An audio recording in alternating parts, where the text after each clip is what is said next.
Finally Pokemon Horizons में time skip आ चुका है और एक काफी बड़ा क्वेश्चन ऑडियंस के दिमाग में आ रहा है। आखिरकार पोकेमोन का सबसे बड़ा हीरो एस केचम 2 साल से कर क्या रहा है, बिकॉज क्रिएटर्स ने बोला है उसकी जर्नी ऑफ स्क्रीन चल रही है। तो आज अपन पता लगाने का ट्राई करेंगे एस की जो जर्नी अपन को दिखाई जा रही है, मतलब जो वर्ल्ड चैंपियन बना है वो मेगा वोल्टेज से पहले बना है या फिर आगे चलकर बनने वाला है। एग्जैक्ट टाइमलाइन क्या है, पास्ट फ्यूचर प्रेजेंट कहाँ पे कहानी चल रही है, लिकोरोई से वो कैसे कनेक्टेड है। तो बात करें, इस वीडियो को अपन ने 2 पार्ट में डिवाइड किया है। पहला जहाँ पे अपन टाइमलाइन को फाइंड करने का ट्राई करेंगे, मतलब वेयर इज एस केचम, और दूसरा वो होराइजन के अंदर कैसे आएगा, मतलब how he will come in the anime series.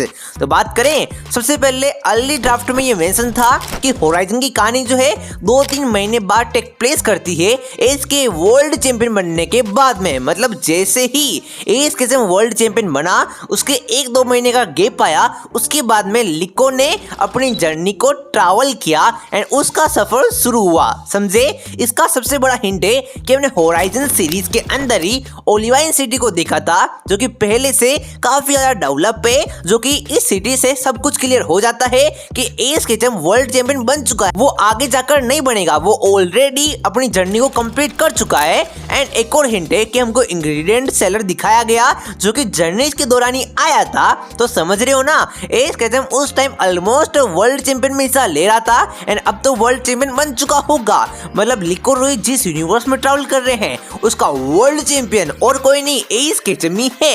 And time skip अब आ चुका है 1 साल का, इसका मतलब एस की भी एज बढ़ चुकी होगी, बिकॉज एस भी सेम यूनिवर्स में रहता है। और ये भी कंफर्म था, अर्ली ड्राफ्ट के अंदर ये भी मेंशन था कि ये जो यूनिवर्स होगा वो एस केचम से ही फुल्ली कनेक्टेड होने वाला है। इसका मतलब समझे, एस केचम 11 साल का हो जाएगा फाइनली। एंड यहाँ पे एक और कंफ्यूजन आता है कि पोकेमोन क्रिएटर्स का स्टेटमेंट था कि एस केचम कभी भी आएगा तो वो 10 साल का ही रहने वाला है और वो लिकोरोई के लेवल का रहेगा। लेकिन अब टाइम स्किप के बाद में ये जो स्टेटमेंट है काफी कॉन्ट्राडिक्टरी लग रहा है मुझे, बिकॉज अगर वो लिकोरोई के लेवल का रहेगा तो वो 11 साल का होगा, अगर वो 11 साल का होगा तो वो 10 साल का कैसे होगा, जो स्टेटमेंट उन्होंने दिया है। तो कहीं ना कहीं काफी कंफ्यूजन है। तो वो चाहे तो दोनों चीज को अंजाम दे सकते हैं, वो उनको ऐसा दिखा सकते हैं अब कि जो ये लिकोरोई अभी ट्रैवल कर रहे हैं उसी के दौरान एस केचम वर्ल्ड चैंपियन बना, मतलब दोनों ही कहानी पैरेलल चल रही है। यहाँ पे मेगा वोल्टेज का कांड हो रहा है और उधर दूसरी तरफ एस केचम मेगा लुकारियो के साथ में वर्ल्ड चैंपियनशिप में पार्टिसिपेट कर रहा है। दोनों कहानी एक साथ चल रही है, ऐसा वो दिखा सकते हैं अगर वो 10 साल के एस केचम को फ्यूचर में लाना चाहते हैं। बट अगर वो 11 साल के एस केचम को लाना चाहते हैं तो हमको वो दिखा देंगे कि होराइजन के दौरान S Ketchum already world champion बन चुका है। मतलब ये सीधा सीधा पोकेमोन के हाथ में है कि वो एस केचम को कैसे शो करना चाहते हैं। और इसके अलावा अब बात करें कि वो कर क्या रहा है इतने दिनों से, तो मेरी मानो तो अब वो वर्ल्ड चैंपियन बन चुका है तो वो अपने टाइटल को प्रोटेक्ट कर रहा होगा। बड़े बड़े ट्रेनर्स आके उसको चैलेंज कर रहे होंगे, बिकॉज वर्ल्ड चैंपियन है, टाइटल को मेंटेन करना काफी हार्ड है। लियोन भी इस टाइटल को मेंटेन कर नहीं पाया, एस केचम ने वो टाइटल लियोन से ले लिया और अभी बहुत सारे ट्रेनर्स होंगे जो कि ये टाइटल को उससे लेना चाहते होंगे। इसके अलावा एस केचम चैंपियन गेस्ट बन के जा रहा होगा, जैसे कि सिंथिया लियोन बड़े बड़े चैंपियनशिप टूर्नामेंट के अंदर जाते थे और हमने एंड में ये भी देखा था कि वो सिर्फ पिकाचू के साथ में जर्नी पे निकला है। और एस केचम जब भी ओनली पिकाचू के साथ में सफर पे निकलता है वो किसी नए रीजन में जाते ही जाता है। तो वो पालदिया रीजन में गया होगा, वहां पे नए नए पोकेमोन केज करे होंगे और टेरेस्ट्रियल इवोल्यूशन में भी मास्टरी हासिल करी होगी। तो समझ रहे हो एस केचम कहां पे है, तुम्हारे दिमाग में क्रिस्टल क्लियर हो गया होगा। अब बात करते हैं कि वो कैसे वापस आएगा होराइजन्स के अंदर। तो होराइजन के अंदर अब टाइम स्किप हो चुका है, रोई के पास भी शाइनी वाला मेगा इवोल्यूशन आ चुका है लुकारियो का। तो अभी काफी अच्छी स्टोरी को अपन को दिखा सकते हैं कि रोई किसी टूर्नामेंट के अंदर जाएगा जहां पे एस केचम चैंपियन गेस्ट बन के आया होगा। वो मुकाबला नहीं करेगा, लेकिन रोई का वो मुकाबला देखेगा जहां पे रोई को काफी तकलीफ हो रही होगी अपने शाइनी मेगा लुकारियो की पावर को कंट्रोल करने में, ऑरा को कंट्रोल करने में। तो उस चैंपियनशिप के बाद रोई फैसला करेगा कि मैं एस किस्म से मिलूंगा एंड उससे सीखूंगा कि मेगा इवोल्यूशन लुकारियो की पावर को कैसे कंट्रोल करते हैं। बिकॉज मेगा लुकारियो की पावर को कंट्रोल करना कोई हलवा नहीं है। कोई ना जिसके ग्रैंडफादर मेगा इवोल्यूशन के एक्सपर्ट है वो भी लुकारियो की पावर को कंट्रोल कर नहीं पाई थी। और इधर एस किस्म जो कि ओरा ट्रेनर है उसने एक ही बारी में मेगा इवोल्यूशन की पावर को कंट्रोल कर दिया। तो एस किस्म से अच्छा मेंटर रोई को मिल ही नहीं सकता है मेगा इवोल्यूशन की पावर को सिखाने के लिए।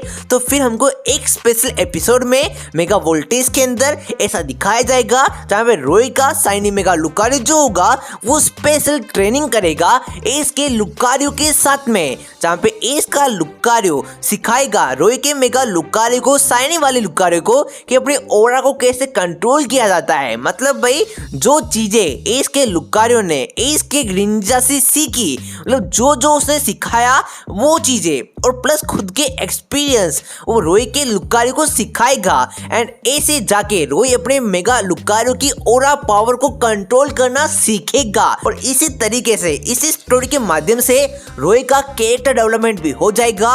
और जो फैंस चाह रहे हैं कि एस किस्म आ जाए तो मजा ही आ जाए वो भी अपन को देखने को मिल जाएगा और अपन को सारे आंसर्स भी मिल जाएंगे कि इतने दिनों से एस किस्म क्या कर रहा था, उसने कौन कौन से पोकेमोन को पकड़ा, उसने और कौन से पावरफुल ट्रेनर से मुकाबला किया और अब उसकी एज बढ़ चुकी है या फिर नहीं, क्या वो वर्ल्ड चैंपियन की टाइटल को प्रोटेक्ट कर पाया या फिर किसी ट्रेनर ने आके उसको छीन लिया, क्या एस किस्म ने टोबायस से दोबारा रिमैच किया, क्या एस किस्म ने और किसी पोकेमोन को मेगा इवोल्व किया है जस्ट बिकॉज ये सीरीज मेगा वोल्टेज है। तो एस के पास में उसके किसी पुराने पोकेमोन को मेगा इवोल्यूशन दिया जा सकता है और उनको शो किया जा सकता है कि एस किस्म अब मेगा इवोल्यूशन का मास्टर बन चुका है। तो डेट्स व्हाई रोई उससे काफी इंप्रेस होगा। क्या पता एस किस्म जो 6 पोकेमोन लेके ट्रैवल कर रहा हो वो 6 के 6 पोकेमोन जो हो मेगा पोकेमोन हो, जैसे कि mega Charizard, mega Sceptile, mega Lucario, mega Glalie, mega Heracross, mega पिजियोट।